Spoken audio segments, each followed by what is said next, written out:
دو جمعوں سے میں نے جناب نبی کریم سرور دو عالم صلی اللہ علیہ وسلم کی بعثت کے بعد کے جو احوال ہیں ان پر گفتگو شروع کی تھی۔ میں نے عرض کیا تھا کہ جناب نبی کریم صلی اللہ علیہ وسلم کو نبوت کی سعادت ملنے کا جب وقت قریب آیا تو اللہ تعالیٰ نے آپ کو خلوت محبوب فرما دی تھی۔ آپ یہ پسند فرماتے تھے کہ خلوت نشین رہیں، اور اس خلوت کے لیے ہفتے ہفتے کا توشہ لے کر جناب نبی کریم صلی اللہ علیہ وسلم غار حرا تشریف لے جاتے تھے، اور وہاں پر ذکر الہی میں اور باری تعالیٰ کی ذات اور صفات کے مراقبے میں آپ اپنا وقت گزارا کرتے تھے۔ 17 رمضان یا 21 رمضان حضرات محدثین کے دو قول ہیں، وہی کا سلسلہ شروع ہوا۔ جناب نبی کریم سرور دو عالم صلی اللہ علیہ وسلم فرماتے ہیں کہ میں غار حرا میں تھا اور عبادت میں مشغول تھا کہ جبرائیل امین آئے، اور انہوں نے زبانی کہا، یا بعض روایتوں میں آتا ہے کہ ریشم کا ایک صحیفہ لے کر آئے۔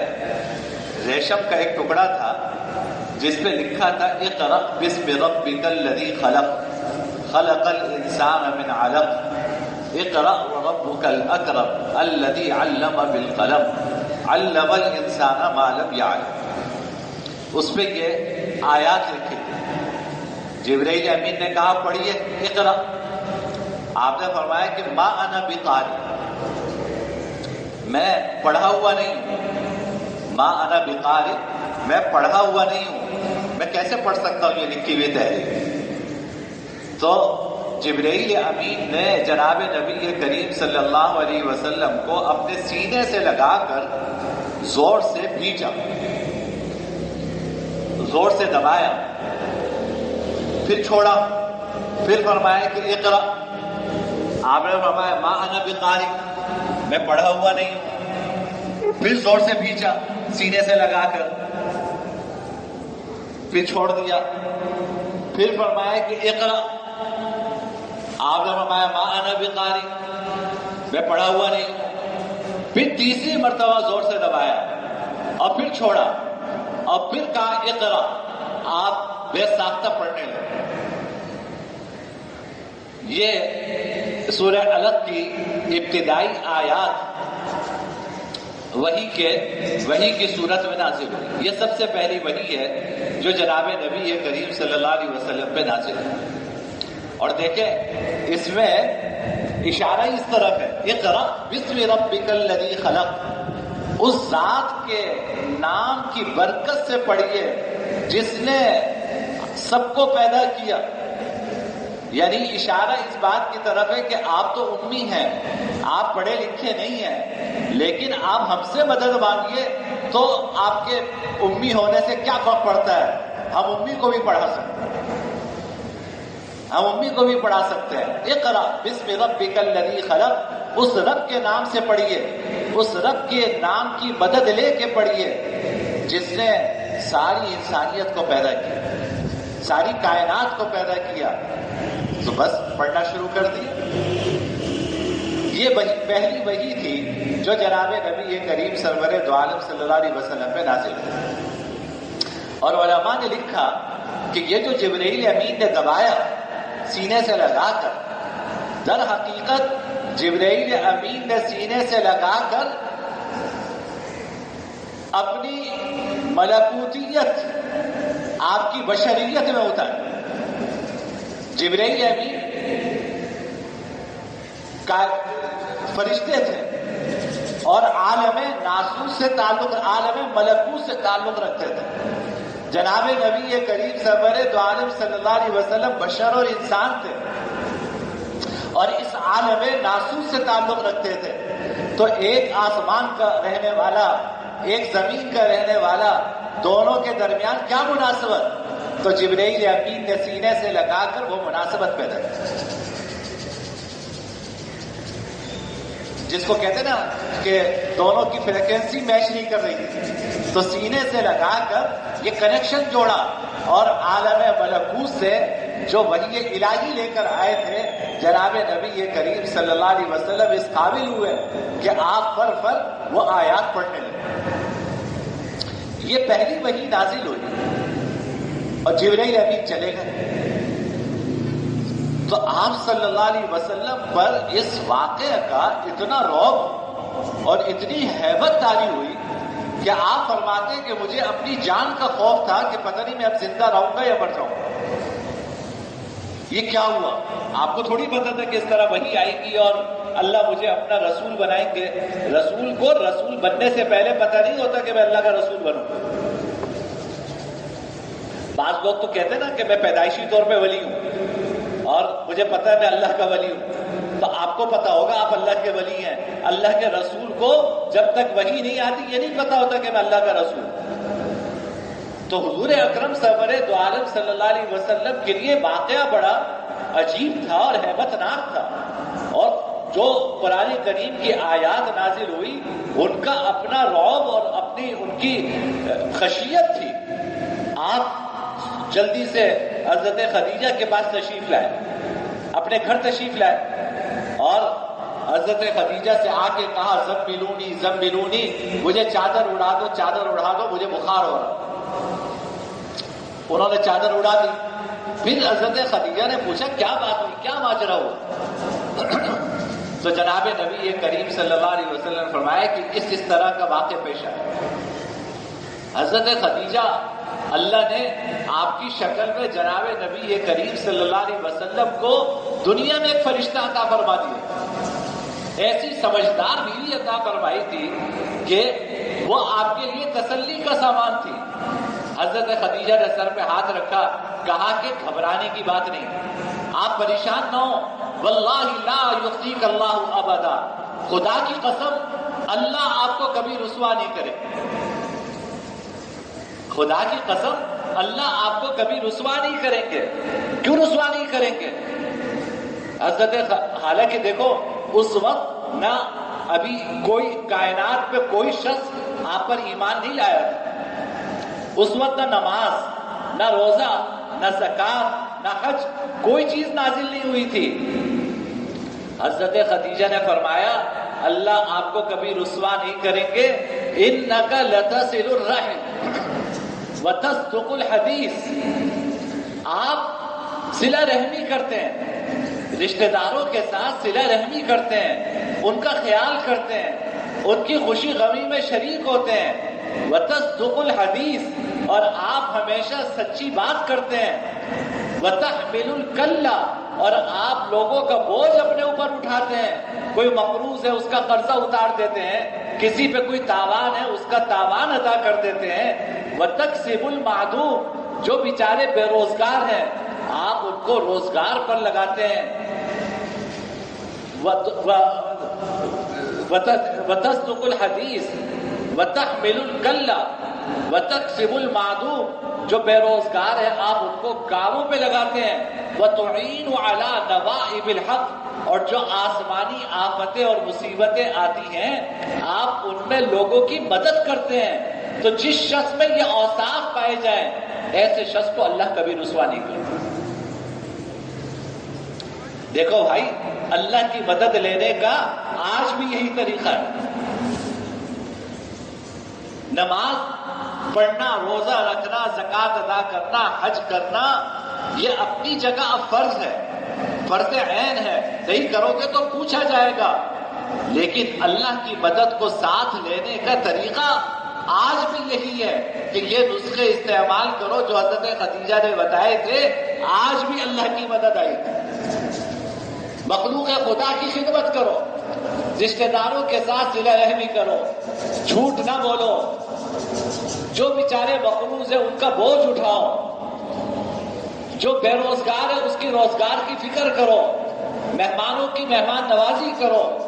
یہ قدرتی آفات اور مصیبتیں جو آتی ہیں، زلزلے، سیلاب، اس میں لوگوں کی مدد کرو، تو انسان جب اللہ کی مخلوق کی مدد میں لگا رہتا ہے اللہ اس کی مدد فرماتا ہے، اللہ اس کی مدد فرماتا ہے۔ تو جب اسلام دنیا میں نہیں آیا تھا اس وقت بھی یہ اوصاف ایسے تھے کہ جن کے بارے میں یہ سمجھا جاتا تھا کہ جو شخص ان نیک کاموں میں لگے گا اس کے ساتھ اللہ کی مدد ہوگی۔ جب اسلام آ گیا تو پھر تو ان چیزوں کی جو فضائل آئے ہیں تو آج بھی اللہ کا یہی فیصلہ ہے، اللہ کی مخلوق کی خدمت کرو اللہ راضی ہوں گے، اللہ کے مخلوق کی خدمت کرو اللہ کی مدد آئے۔ تو حضرت خدیجہ نے تسلی دی، کہا کہ آپ تو یہ سارے نیک کام کرتے ہیں، صلہ رحمی کرتے ہیں، سچی باتیں بولتے ہیں، مقروضوں کا قرض اپنے سر لیتے ہیں، بے روزگاروں کو روزگار پر لگاتے ہیں، مہمان نوازی کرتے ہیں، آپ قدرتی آفات میں لوگوں کی مدد کرتے ہیں، اللہ آپ کو کیسے رسوا کرے؟ تسلی دی آپ کو۔ پھر حضور اکرم سرور دو عالم صلی اللہ علیہ وسلم کو ذرا اطمینان ہوا ان کلمات سے۔ پھر حضرت خدیجہ کہنے لگی کہ آئیے میں آپ کو لے کے چلتی ہوں اپنے چچا زاد بھائی ورقہ بن نوفل کے پاس۔ ورقہ بن نوفل یہ پہلے مشرک تھے، بعد میں انہوں نے شرک سے توبہ کر کر عیسائی مذہب اختیار کیا۔ اس زمانے کا جو دین برحق تھا وہ عیسائی مذہب تھا۔ جب جناب نبی کریم صلی اللہ علیہ وسلم تشریف لائے اور آپ کی بعثت ہوئی، اسلام آیا تو اس سے پچھلے سارے دین منسوخ ہو گئے، لیکن ابھی تک تو اسلام آیا نہیں تھا، وہ نصرانی مذہب پر تھے اور انجیل کے اور تورات کے بہت بڑے عالم تھے۔ جب حضرت خدیجہ نے ساری کیفیت ان کو بتائی تو انہوں نے حضور سے پوچھا کہ کیا کیا پیش آیا؟ حضور نے ساری باتیں بتائی تو کہنے لگے کہ واللہ انہ لناموس عیسیٰ، لناموس عیسیٰ، کہنے لگے کہ یہ تو وہی فرشتہ ہے جو عیسیٰ علیہ السلام پر آیا کرتا تھا۔ کہنے لگے یہ تو وہی فرشتہ ہے جو عیسیٰ علیہ السلام پہ آیا کرتا تھا۔ بعض روایات میں کہ انہوں نے کہا کہ یہ وہی ناموس ہے جو موسیٰ علیہ السلام کے پاس آیا کرتا تھا۔ اور پھر کہنے لگے کہ جس رسول کی انجیل میں تورات میں علامتیں بیان کی گئی ہیں اور خوشخبری دی گئی ہے، مجھے یقین ہے کہ آپ وہی رسول ہیں، مجھے یقین ہے کہ آپ وہی رسول ہیں۔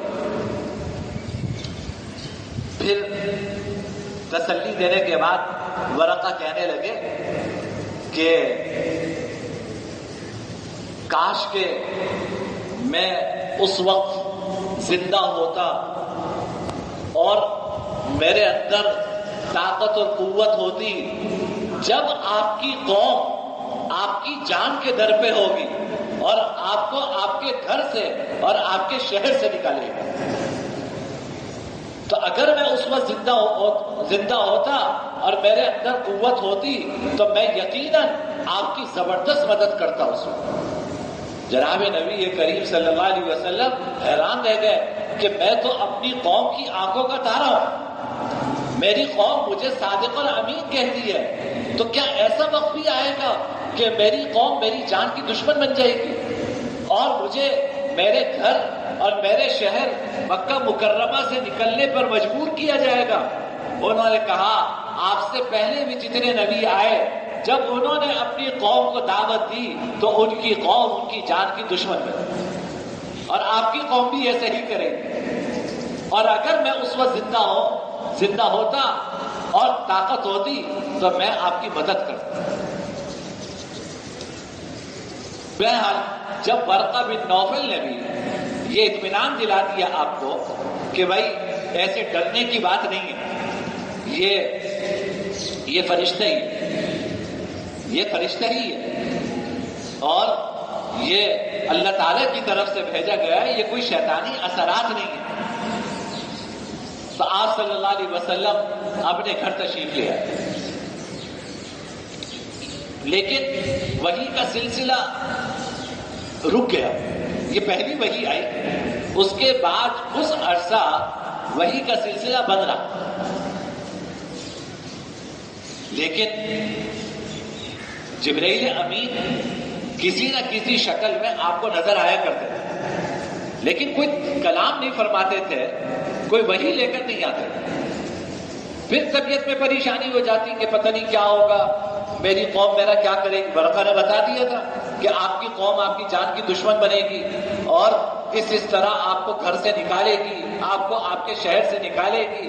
پھر طبیعت میں پریشانی ہو جاتی کہ پتہ نہیں یہ کوئی فرشتہ ہے یا کوئی شیطانی اثرات ہیں، کیا مسئلہ ہے یہ۔ حضرت خدیجہ رضی اللہ تعالیٰ عنہ نے ایک مرتبہ فرمایا کہ اچھا آپ پریشان نہ ہو، میں نے آپ کو آپ کے اندر جو اوصاف آتے ہیں وہ سارے بتائے، اللہ تعالیٰ آپ کو رسوا نہیں کریں گے، اللہ آپ کو بے یار و مددگار نہیں چھوڑیں گے۔ ورقہ بن نوفل نے بھی آپ کو تسلی دی اور بتایا کہ یہ وہی فرشتہ ہے جو عیسیٰ علیہ السلام کے پاس آیا تھا، یہ وہی فرشتہ ہے جو موسیٰ علیہ السلام کے پاس آیا تھا، یہ تو اللہ آپ کو اپنی رسالت کے منصب پر فائز فرمانے والے ہیں، آپ کیوں پریشان ہوتے ہیں؟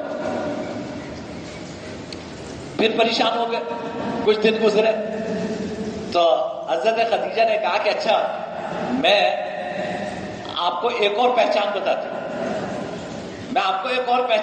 ہوں، کہ یہ فرشتہ ہے یا کوئی شیطان ہے جو آپ کو نظر آتا ہے۔ کہا کہ جب فرشتہ آپ کو نظر آئے تو آپ مجھے بتائیے۔ روایتوں میں آتا ہے کہ جناب نبی کریم سرور دو عالم صلی اللہ علیہ وسلم کو جبرائیل امین نظر آئے تو حضرت خدیجہ نے کہا کہ آپ میرے قریب آ جائیے اور اپنے سر سے دوپٹہ ہٹا دیے اور بال کھول دیے۔ جب بال کھولے، دوپٹہ ہٹایا تو حضرت خدیجہ نے پوچھا کہ کیا اب آپ کو وہ آدمی نظر آ رہا ہے؟ تو آپ نے فرمایا نہیں نظر آ رہا۔ تو فرمایا کہ یہ فرشتہ ہے، اگر شیطان ہوتا تو آپ کو نظر آ رہا ہوتا، جب میں نے بال کھولے پھر آپ کو وہ نظر نہیں آ رہا تو یہ فرشتہ ہے۔ فرشتے اس طرح کھلی بال والی عورتوں کے پاس نہیں آتے۔ آپ سوچئے کہ یہ جو ہماری خواتین پردے کی دشمن بنی ہوئی ہے، جو بازاروں میں کھلے بال پھر رہی ہیں، سڑکوں پہ کھلے عام دوپٹے کے بغیر، حجاب کے بغیر پھر رہی ہیں، کون سا رحمت کا فرشتہ قریب ہے؟ بزرگوں نے تو یہاں تک لکھا کہ بھائی گھر میں بھی خواتین رہیں تو کوشش کرے کہ دوپٹے کا اہتمام کر کے رہیں۔ گھر میں بھی خواتین رہیں تو دوپٹے کا اہتمام کر کے رہیں۔ اس طرح کھلے بال کے ساتھ گھروں میں پھرنا بھی کوئی پسندیدہ نہیں ہے، باہر پھرنا تو حرام اور ناجائز ہے کہ آپ نامحرم کے سامنے سر کھولے پھر رہی ہیں، نہ پردے کا خیال ہے، نہ سر کے بالوں کا خیال ہے، نہ سینے کا خیال ہے، نہ سینے پہ دوپٹہ ہے، اس طرح بے باکی کے ساتھ آپ پھر رہی ہیں تو کیا فرشتے آپ کی مدد کے لیے اتریں گے؟ شیطانی آئیں گے۔ اس طرح کے ماحول میں شیطان آتے ہیں، اس طرح کے ماحول میں فرشتے نہیں آتے۔ اسی لیے حدیث میں فرمایا کہ عورت گھر کے صحن میں نماز پڑھے، اس سے بہتر ہے کہ وہ گھر کے برآمدے میں نماز پڑھے، گھر کے برآمدے میں نماز پڑھے، اس سے بہتر ہے کہ وہ اندر کمرے میں اور کوٹری میں نماز پڑھے۔ جتنا گھر کے اندر عورت رہتی ہے اللہ کو وہ اتنی محبوب ہوتی ہے اور اتنا فرشتے اس کی مدد کے لیے اور رحمت کا پیغام لے کر فرشتے آتے ہیں۔ تو حضرت خدیجہ نے کہا کہ اب یہ پہچان میں نے آپ کو دکھا دی کہ جب میں نے بال کھولے تو وہ شخص غائب ہو گیا، اس کا مطلب یہ ہے کہ وہ شیطان نہیں ہے، وہ فرشتہ ہے۔ یہ سلسلہ چلتا رہا، لیکن جب وحی کا کافی زمانہ ایسا گزرا، اب وہ بعض علماء نے 2.5 سال لکھا، بعض نے 6 مہینے لکھے، یعنی ایک خاصا وقت ایسا گزرا کہ وحی کی آمد بند رہی۔ تو حدیث میں آتا ہے کہ جناب نبی کریم صلی اللہ علیہ وسلم فرماتے ہیں کہ میں بہت پریشان رہا، کبھی مجھے خیال آتا کہ میں پہاڑ پہ چڑھوں خودکشی کروں، پتہ نہیں میرے ساتھ ہوا کیا ہے، کبھی کوئی خیال آتا کبھی کوئی خیال آتا۔ فرمایا کہ میں ایک مرتبہ پہاڑ پہ چڑھا، یہ سوچ کے کہ بھائی میں ان ساری صورتحال کا سامنا نہیں کر سکتا، میں بس اب خودکشی کرنے جا رہا ہوں، تو میں نے دیکھا کہ افق پر وہی فرشتہ نظر آیا جو فرشتہ غار حرا میں آیا تھا، اور مجھے کہا کہ محمد تم اللہ کے رسول ہو اور میں جبرائیل امین ہوں۔ آپ اللہ کے رسول ہیں، میں جبرائیل امین ہوں، آپ پریشان نہ ہو۔ آپ نے فرمایا کہ جب میں نے اس فرشتے کو اسی کیفیت پہ دیکھا تو پھر تسلی ہو گئی، پھر تسلی ہو گئی، اور پھر میں واپس اپنے گھر آ گیا۔ جب گھر آئے تو پھر بخار چڑھ گیا، پھر چادر اوڑھ کے لیٹ گئے، دس سرونی مجھے چادر اڑاؤ، چادر اڑاؤ۔ اب کچھ عرصے کے بعد جا کے دوسری وحی نازل ہوئی کہ یا ایھا المدثر قم فانذر وربک فکبر وثیابک فطہر والرجز فاہجر۔ سورہ مدثر کی ابتدائی آیات نازل ہوئی کہ اے چادر اوڑے ہوئے شخص، قم، اٹھیے، فانذر، اپنی قوم کو ڈرائیے، وربک فکبر، اپنے رب کی بڑائی بیان کیجیے، وثیابک فطہر، اپنے کپڑوں کو پاک صاف رکھیے۔ یہ ابتدائی آیات سورہ مدثر کی نازل ہوئی۔ جب یہ آیات کا سلسلہ شروع ہوا تو جناب نبی کریم صلی اللہ علیہ وسلم کہتے ہیں کہ پھر کبھی وحی کا سلسلہ رکا نہیں، پھر 23 سال تک یہ وحی کا سلسلہ جاری رہا، اور آسمان کی برکتیں جبرائیل امین کے ذریعے 23 سال تک اس عالم پر نازل ہوتی رہی، اور یہ عالم جبرائیل امین کی آمد سے منور ہوتا رہا، اور قرآن کریم کے نزول سے یہ عالم جو ہے برکتوں سے بھرا رہا۔ 23 سال یہ وحی کا سلسلہ رہا، پھر وحی کا سلسلہ ختم ہوا تو یہ نبوت کا چراغ بھی غروب ہو گیا۔ اور صحابہ کرام کے ہاں جناب نبی کریم صلی اللہ علیہ وسلم کا دنیا سے رخصت ہو جانا یہ ایک الگ غم کا باعث تھا، اور وحی کے سلسلے کا رکنا یہ الگ غم کا باعث تھا۔ ان کو دو غم تھے، ایک یہ کہ حضور دنیا سے رخصت ہو گئے، دوسرا غم یہ تھا کہ وحی کے ذریعے آسمان سے جو رحمتیں اور برکتیں زمین پہ نازل ہوتی ہیں اور 23 سال تک نازل ہوتی رہی، آج ہم اس سے محروم ہو گئے، آج ہم اس سے محروم ہو گئے۔ اللہ تعالی ہمیں حضور کی سیرت سمجھنے کی اور پڑھنے کی توفیق عطا فرمائے، اور اس پر عمل کی توفیق نصیب فرمائے۔ وآخر دعوانا الحمدللہ۔